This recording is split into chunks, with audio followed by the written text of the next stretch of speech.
you, Stan? What a day. Hello. Hello. What a day. What How a day. lovely to have your company on this day, because we're going to find out more about periodontics. Yes. I think that's the proper word. Means teeth. And we're also going to hear just a little bit about from our friend from a couple of weeks ago, Craig Fisher, who's an audiologist, about how if you are retired or if you're on a pension, you can get hearing aids with a reduction. I think that's right. So we'll find out more about that. But we're very pleased to welcome back Simon Cobbler, who is from the South Australian Health and Medical Research Centre. Did I say all of that? You did very well, very well. SAMRI, we call it, is short. And so is it in the new research centre? Yeah, it's the one just on the corner of North and West Terrace. This is in South Australia. Has it got a nickname, that building? I think there's multiple. Cheese grater, yes, pineapple spacecraft. Okay, so, cheese grater I like. I think that it does what It's a beautiful building. Oh, it's beautiful to be inside. It's gorgeous. Yeah. It's good to be inside any time, especially if it's raining. But Simon, we didn't get you back to talk about the building. We got you back because you are a #1 heart man. Or the brain man. So I'm a neurologist, so that's my specialty area. So this is, well, I say heart because obviously it's about the blood coming through the brain. And last time we talked about the new drugs that were available to help people with strokes, essentially. Yeah. And there's even more news now. There is. That's why we wanted to talk to you again. Good, good. Fill us in. I'm very pleased to be here. So here is Simon Cobbler with the news. Right. So the key when I spoke to you last time was that you need to be in hospital and ring up an ambulance if you have any symptoms that suggest a stroke. So the key word here is face. So face, arm, speech, and time is important. Or fast, sorry, not fast, face, fast. You're only a doctor. No, that's right. And I'm only telling you this. So fast, so time. So if you have any problems with your face, with droopiness, or you can't move your arm, or you can't speak as I'm speaking properly, then you may have had a stroke. And so you need to contact the ambulance immediately, and you need to get to a hospital. So the key there is that you have about 4.5 hours when a stroke has started to be able to give a clot buster treatment that we give intravenously through the vein. So first thing is, if you feel any of these things coming on, you know that you've got a window that you could basically walk away eventually with no long-term effect. Exactly. If you do something about it. This is the key, isn't it? That is the key. And you've got to do it straight away. Yes. So do you feel foolish if you've got something wrong with your arm, or you're feeling a bit droopy this morning, you think, I might be having one, I better get the ambulance? Yeah, not at all. So the ambulance they're trained, the paramedics, to actually do an assessment of the person when they get a phone call or when they actually get to your home, and they ring ahead to the hospital and actually say, look, we've got someone that has a high likelihood of having a stroke, and then we call what's called a code stroke, and so the doctors and the nursing staff meet the patient at the emergency door to actually start treatment. Yes. Straight away. So that's fantastic. How does the treatment work, Simon? So basically, there are two types of strokes. The most common is where you have a blockage to a blood vessel in your brain, and that's called an ischemic stroke. And so if that happens, then as soon as it happens, you have some brain cells that start to die, but the brain also has extra flow that will keep things going. And we know now you've got about 4.5 hours before this treatment you can give to actually unblock the arteries and get flow back to the brain. So that's a chemical intervention, right? It's a chemical called tissue plasminogen activator, so it's called TPA, and it actually dissolves the clot. We actually have it already in our blood, but we don't have enough to actually dissolve that clot. So you dissolve the clot, and then the blood flows back to the brain, and we know that there's a certain amount of brain that might die, but the bulk of the brain that's under threat will actually survive and be able, and people will come in mute and maybe completely paralysed down one side, and if we give this treatment, then it's just miraculous to see that people can actually start to talk again. within a couple of hours they're back to normal, and then they go home after a week, which Good is wonderful. heavens. Incredible, isn't it? Well, that's the chemical intervention, but there's something else now. So then there was a lot of controversy. We had about 3 years ago studies saying that you could actually put a catheter in the artery. This is in the groin? In the groin, Yep. and then you go up to the brain, and if there was a clot there, you would remove it, and maybe you would get an improvement in the person's function following that. There was a lot of controversy. It showed that there wasn't probably benefit and there was a lot of risk to that. And then last year, there were 5 studies that were done around the world, one including in Australia, and we were involved in Adelaide. And we actually demonstrated that you could use this particular device, which is almost like a bit of a corkscrew. It goes into the clot. So if you have a clot in your arteries in the neck or up close to the brain, and you put this device in, you actually pull the clot out. So we call it clot retrieval. And that actually gives you up to 6 hours to actually do something to improve the blood flow to the brain and actually get a function. The remarkable thing is that you actually only need to treat 3 people to get 1 person that you'll actually be able to rescue. And that's a very rare event, to actually be able to treat so few to actually get such benefit. And it is quite remarkable. So last week, for example, we had someone at Lal McEwen Hospital that came in, a woman in her, I think, 60s, and she was going in and out of being conscious, and we thought she might have a large clot close to the brain that was stopping her being able to be awake, and she was transferred to the Royal Adelaide Hospital, and we have a fantastic neuroradiologist, they're called, who put this catheter in, removed this large clot. Sometimes it can be anywhere up to a couple of centimetres that large, and the next day she was awake from intensive care, and she had no deficit at all. So the real aim is that if you have this fast, if you have something that you think is wrong, then you need to act upon it.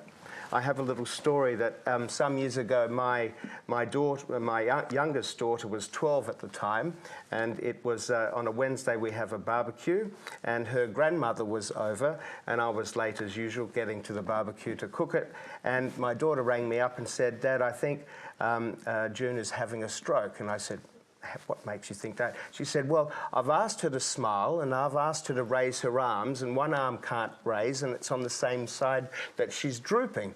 And I said, "I think that's exactly right." And I said, I'm actually almost home." So we put her straight in the car and drove her to the hospital, and because we thought that would be the quickest way. And she was rescued with this clot buster treatment, and so even a 12-year-old can type of pick it, but she obviously was biased, having her father being a stroke physician. But how brilliant! But how brilliant! Wow. But it is that simple when you say it, isn't it? Yes. So the big problem that people don't realise, and that's really the message, is that they maybe will wait to see whether it gets better. Yes. And if it doesn't get better, they can't get to see their GP. That's too late. Too late. Yes. And it's not easy to see a GP anymore in Ari, is it? No, that's right. No, you might have to wait a week or two, and that's far too late. It's a funny thing with our system, because so many of these things are immediate.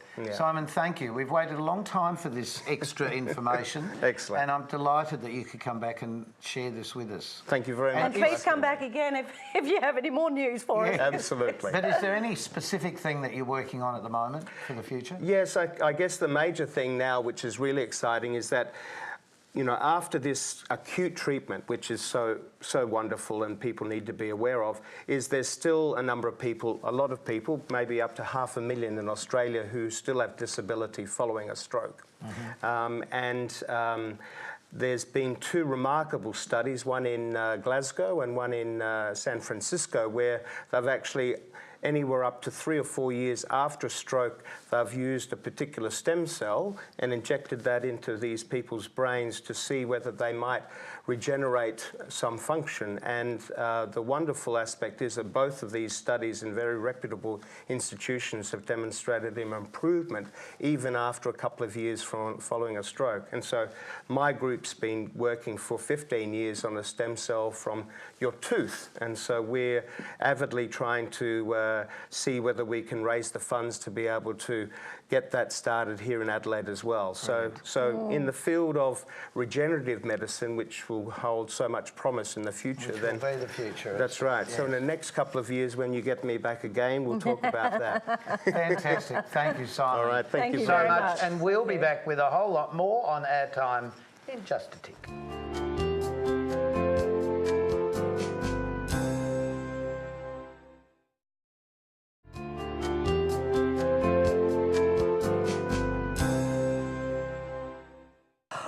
Here we are. Welcome back. Yes. We have two very special guests now with the most unusual subject. So please welcome to Our Time Miranda Richardson. Hello. And Luke Bartholomew. Hi. Welcome to Our Time. Thank you. Thank you. Thanks for having us. Now, what's unusual about this is when we were kids, we all got comics, didn't we? Mm. But we didn't sort of think of comics as being something that was special. Some people did and kept Collect them. but very few of us knew who created the character. This is a character called Hale, and it's a new comic strip which you can see in this form, or you can actually see online. Really? Tell us about it. Yeah, so you can read it online at halecomic.com. And it's basically about a superhero comic about a girl who crumbles into shards of glass as a symptom of anxiety attacks. So there are really strong kind of mental illness themes, and it's about kind of not glorifying the idea of getting better and being cured, but about managing an illness, because a lot of people can't get better, and sometimes it's just about living, and you can be a hero in that. Yep. And where did this idea come from? Well, I mean, I have some experience with anxiety myself, and when I was in Italy a few years back, I was there on my own, and it was extremely stressful to kind of I'd imagine. fly to another country and not speak the language, and I'd kind of never felt that anxious before in my life, and I felt like my bones were kind of splintering. And Miranda, but why did you put yourself in that position in the first place? why would you go to Italy? You are by really? yourself. It's not that good. No, it was beautiful. But yeah, I guess when you go overseas on your own, you're without everything that kind of anchors you. And I kind of thought about it, and I realised that it felt like glass, like I was shattering. And what I really wanted more than anything else was to be able to actually shatter, just so that I could express it and get that feeling out. So Hale, in a way, is a hero because she can express and accept what she has in ways that I couldn't, I suppose. How long did it take you to come up with this then? Well, aside from the moment that I considered the concept, I would have been just kind of percolating in my head for, I'd say, nearly a year, because I ended up studying the themes involved for my honours degree in uni. So then after that, I had to kind of get the team together. There's a team of 12 artists on it, and it took a lot of marketing and publicity and coordination, and so each month not only do I write the script, but I also coordinate the team along with the lead artist Rosanna Lamb, who designed these gorgeous characters. Wow. So, first of all, you were at uni studying... Creative writing. Right. Yeah. So that's where this developed, I suppose, from just a concept into a reality. Yeah, definitely. And then how does Luke fit into the picture? He's my right-hand man. Okay. Yeah, I sort of helped develop the website to be able to preview the images in a friendly way, sort of thing. I also help occasion on months with colouring when there's not enough artists or artists get busy.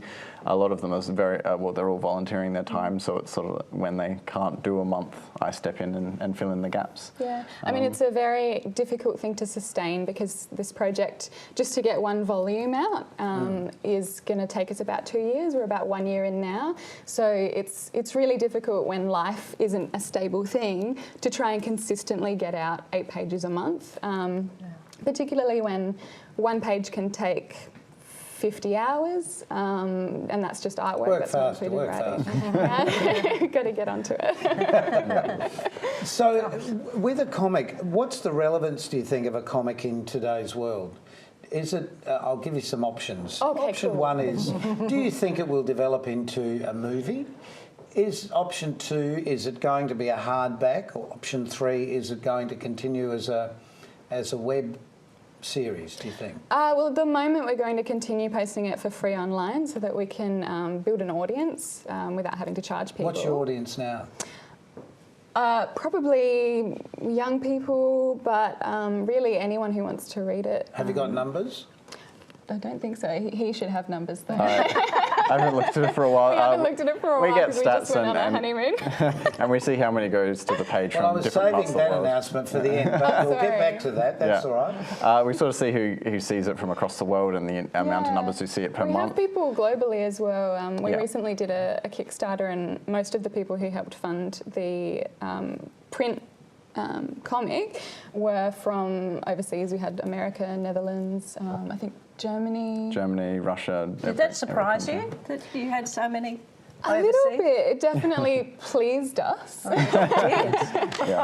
it's not all serious though, is it? That's the whole point. No. It's got a lovely tongue-in-cheek sort of sense of humour to it as well. Yeah. Yeah, I mean, in all of my writing, I tend to try and reflect reality, and reality is quite funny.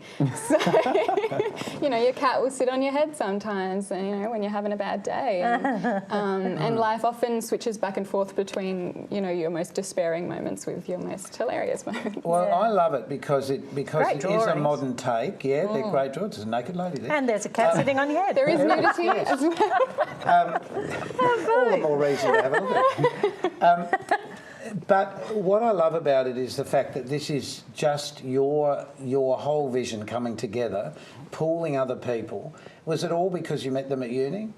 Yeah, actually, we were really lucky to. Uni is a great place for networking because everyone there has the time and inclination to get work out. So. But both of you are also young filmmakers, and that's probably one of the other really important things to talk about because, in a way, you're creating, I suppose, what people sort of start to realise is the way films are made when you're doing those sort of cartoon strips so you know what the shots are going to be. You're basically doing that with that. Are you thinking, Luke, that in the future you may end up making something like this? I'm not sure if we'll make particularly hail. I think it's pretty good as a print medium, but if that comes about one day, it might happen, yeah, for sure. But, That would be great. Well, Marvel started that way. Yeah, exactly. Who knows what's ahead of you? Yeah. you know? It's just, it needs a bit of a budget to go ahead because there's a lot of, there'll be a lot of there's a visual lot of effects CGI and- glass involved. Yeah, I think. so it's, So yeah. is it a crowdfunding thing? Are you looking to perhaps down the track sell the concept to a bigger studio? Yeah, What do so you think? the first step we're going to try and go for is once we have a full volume, we're going to approach a larger publisher and hope for the best. And after that, we'll just see where it takes us and try to keep getting more work out all the time. Now we'll spill the beans properly. Yes. So this lovely young couple just recently got married, and you went. What's the thumb mean? Marriage. Marriage. Okay. We Where's did the it. ring? Where's Yeah, the no, we jewels? don't wear rings. No, that's interesting. I always feel like we're going to get in trouble when we Yeah, admit keep- that. No, you won't. But you're also going to keep your name as who you are, because this is the name you were born with, and this is the name you should retain, I think. Luke, do you think you'll change yours, perhaps? Yeah, I might, yeah. Make a good Richardson. Or Luke Power, I don't know. I don't know. We could always combine the names and go Richolomew. Yeah. Bartholomew. there you Seems go, good, yeah. Yeah. Yes, or the other way round. But look, you could do them backwards. That would be a good idea. Well, That would be- Molotov, yeah. Yes, what a good idea. Nostrakir. That's not bad. Yeah, that's pretty good. But because of your creative working together, obviously you're hoping that perhaps you will work together in your life, or do you want to sort of split and work apart? We definitely have gone from working together and working apart and sort of just come in and out, and so that way we can get more projects in with different people and get different experiences. We don't always want to work together, but we always tend to lend a hand on each other's projects when Yeah. they come It's about. good that you can, though. Because It is great that you can. it's like, oh, I need help in this area. And Yeah. then Yeah, you he can wasn't sort of meant step to in. work on I wasn't Hale, meant to actually, work but, on it. It just happened. just Well, like- we wish you all the best Yes. for a fantastic marriage and life Thank you. together, and huge Congratulations. development with this. Yeah. If you see this name anywhere, make sure you have a look at it, follow it through, have a look at the online stuff. We've had that on the screen. We'll show you some pictures, perhaps in our closing credits even. Thank you, Luke and Miranda, very much for Thank joining you. us. All right, thank you. Thank you. And we'll be back with more in just a moment.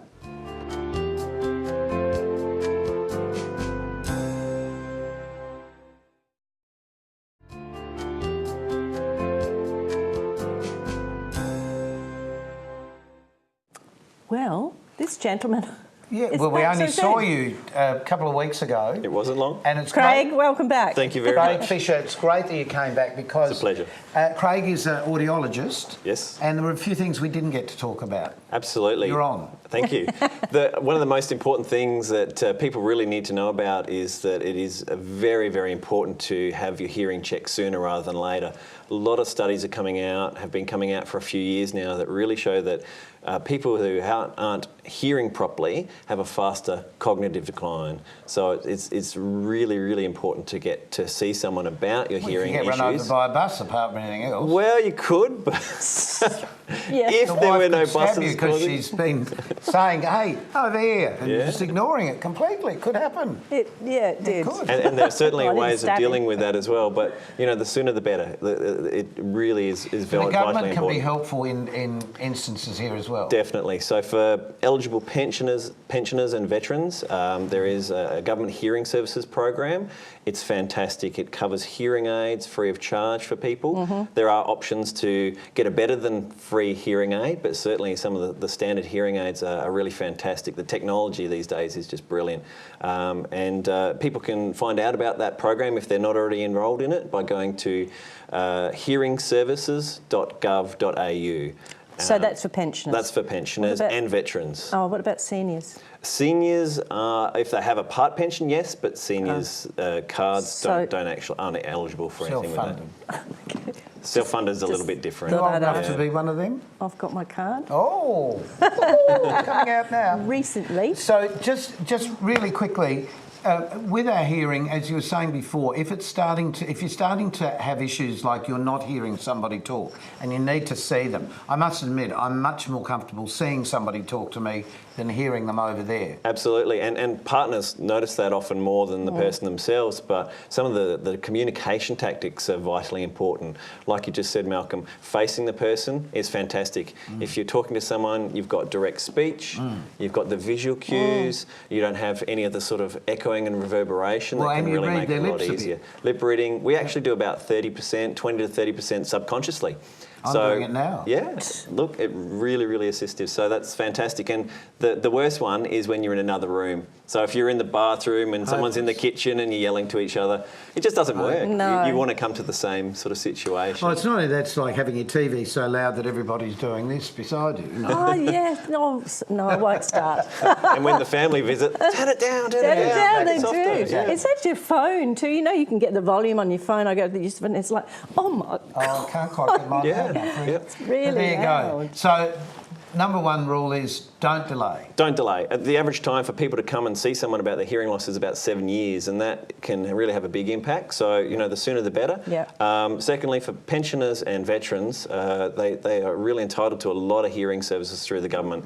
So that's Particularly a veterans who've fantastic been system. like in a war area where there's been explosions and Yeah. gun shooting. And, Yeah. and they're the old days of noise exposure problems. Yeah. These days, it's the children with the loud iPods Yeah. or any of the sort of personal music players. Constantly plugged in. Yep. Think, what are they listening to? Gee, I must be getting old. But speaking of getting old, we don't want you to forget that you can contact us and find out more about this program and what's happening to the program by going to Facebook. You can also download the app Yes. for C44 and you can watch this program anywhere in the world now, which is lovely. So exciting. It is, isn't it? Online things. I'm Yeah. so excited, Yeah. I just can't hide it.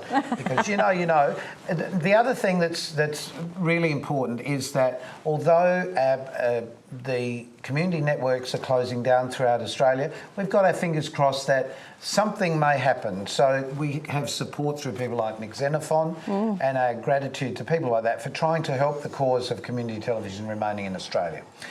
So until we see you next time, don't Thank you for forget- joining us again, Craig. Thank you again for having me.